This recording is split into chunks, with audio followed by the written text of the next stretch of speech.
It Couldn't Be Done by Edgar A. Guest.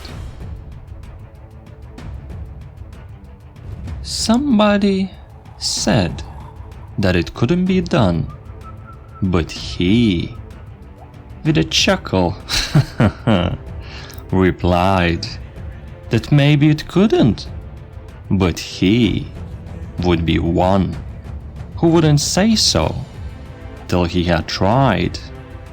So he buckled right in with the trace of a grin on his face.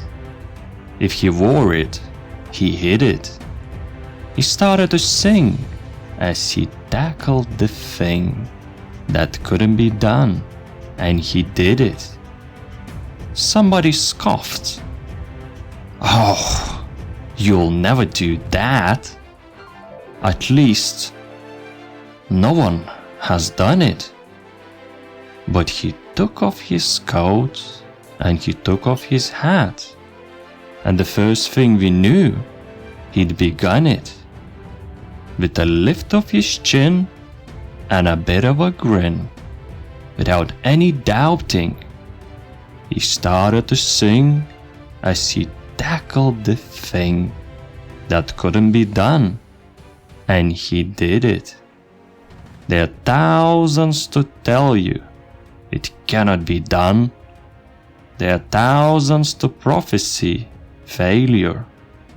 There are thousands to point out to you, one by one, the dangers that wait to assail you.